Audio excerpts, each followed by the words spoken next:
His understanding. His overflowing love. He's holding my hand all the time. His unconditional love. It's love. His gentleness and goodness. His compassionate heart and holiness. His comforting and constant presence. His never-ending grace. His unconditional love. His faithfulness. His unyielding faithfulness. God's love.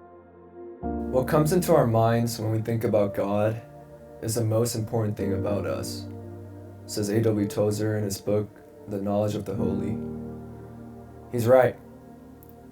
When you think about God is the most important thing because it becomes a self-fulfilling prophecy. It determines the way you live. Have you heard that God is unjust or unyielding? Your life will become judgmental. Or do you believe He's full of love and mercy? Your life will be full of joy and grace.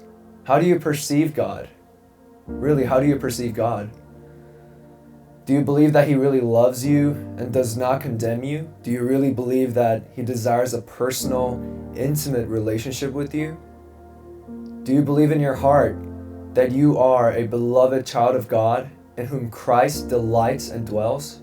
Do you really, truly believe in God you are free of trouble and protected securely? Let's revisit the parable of the talents found in Matthew 25. Jesus says a master had 3 servants who had been entrusted with his wealth.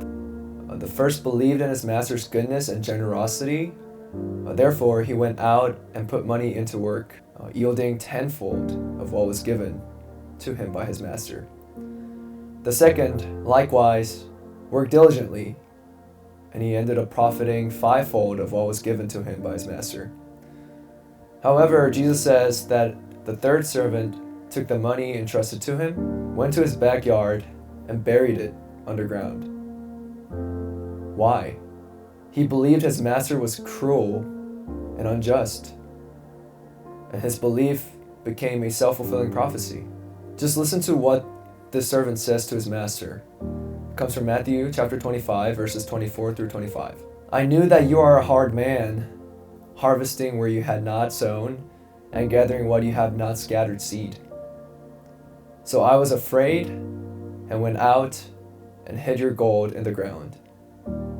How many of our beliefs about God are leading us to bury our talents in our backyard? Who is God, really? And the answer to that is, look to Jesus.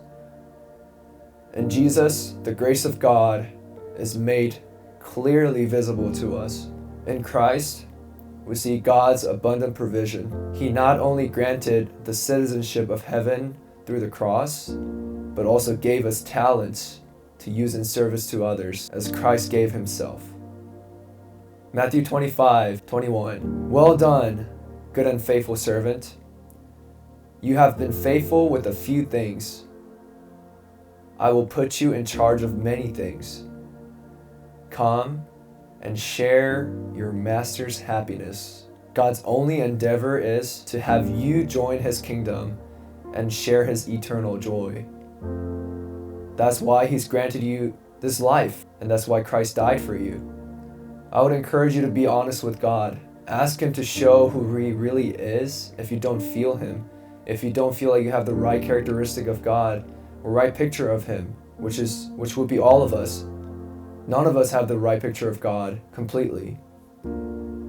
Go to God and ask him, who are you, God? Jesus says, blessed are the pure in heart, for they will see God. In Luke 11:9, it says, ask and it will be given to you. Seek and you will find. Knock and the door will be open for you.